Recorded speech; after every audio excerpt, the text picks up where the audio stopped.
ইলিশ মানে বাঙালির একটা প্রিয় খাদ্য। এই ইলিশ দিয়ে আজ আমি রান্না করব ইলিশ পোলাও।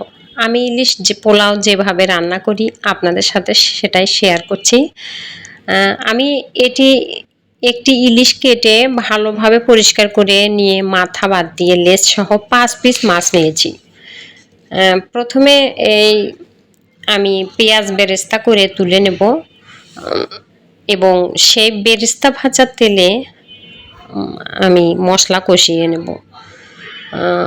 আপনারা এই তেলে একটু ঘিও দিতে পারেন। ঘি দিলে পোলাওয়ের স্বাদ আরও অনেকটাই বেড়ে যাবে। তবে আজ আমি এখানে ঘি ব্যবহার করিনি। এখানে আমি পেঁয়াজ বাটা দিয়ে দিচ্ছি 1 কাপ এবং এই পেঁয়াজ বাটাটা একটু বাদামি কালার হয়ে আসলে এর মধ্যে দিয়ে দেব 1 চামচ করে রসুন বাটা, আদা বাটা ও জিরা বাটা দিয়ে নেড়ে চেড়ে এর মধ্যে দিয়ে দেব মরিচের গুঁড়া 1 চামচ। আপনারা চাইলে আর একটু বেশি দিতে পারেন। তারপরে অ্যাড করে দেব কিছু গরম মশলা, দারুচিনি, সাদা এলাচ, লবঙ্গ এবং গোলমরিচ। এগুলো দিয়ে আবার নেড়ে চেড়ে দিয়ে 1 কাপের একটু কম দিয়ে দেব ফেটানো টক দই। আমি টক দইটা আগেই ফেটিয়ে নিয়েছিলাম। এরপর আবার নেড়ে চেড়ে দিয়ে টক দইটা সহ আবার মশলাটা আবার আর একটু নেড়ে চেড়ে দিয়ে আমরা লবণ দিয়ে দেব এবং বাদাম বাটা টাও দিয়ে দেব। আমি এখানে বাদাম বাটা মধ্যে 3 প্রকার বাদাম একসঙ্গে বেটে নিয়েছি। এই বাদাম বাটা দিলেও আপনাদের পোলাওয়ের স্বাদটা অনেকটাই বেড়ে যাবে। আর আমি লবণ ব্যবহার করেছি এখানে ততটুকুই লবণ দেব যতটুকু মাছে লাগবে করেছি। এবার 1 চামচ টমেটো সস আমি এখানে ব্যবহার করেছি এবং কাঁচামরিচ ফালি দিয়ে দেব। আপনারা কাঁচামরিচটা আর একটু বেশিও দিতে পারেন। এবার এখানে আমি ব্যবহার করেছি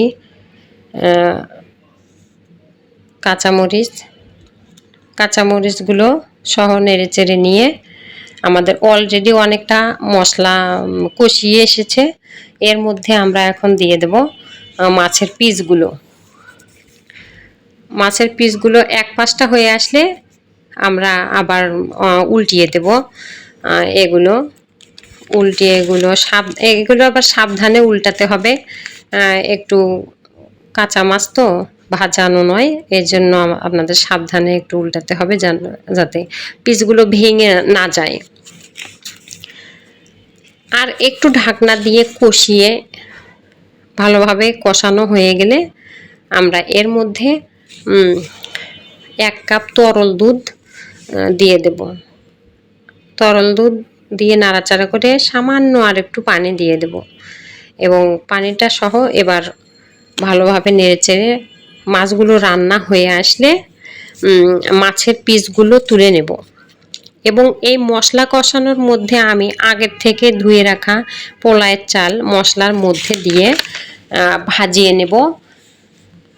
আমি এখানে 1/2 কেজি চাল ব্যবহার করেছি।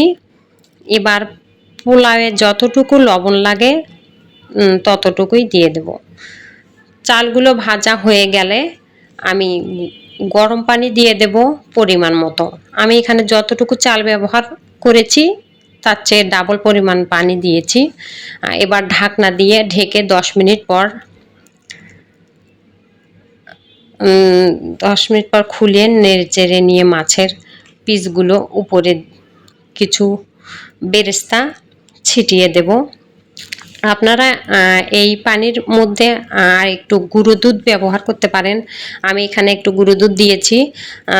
এখানেও একটু গুঁড়ো দুধ ব্যবহার করলে আমাদের স্বাদটা আরও বেড়ে যাবে, এই কারণেই আমি এটা ব্যবহার করেছি। আপনারা দিয়ে দিতে পারেন, স্বাদ আরও বেড়ে যাবে।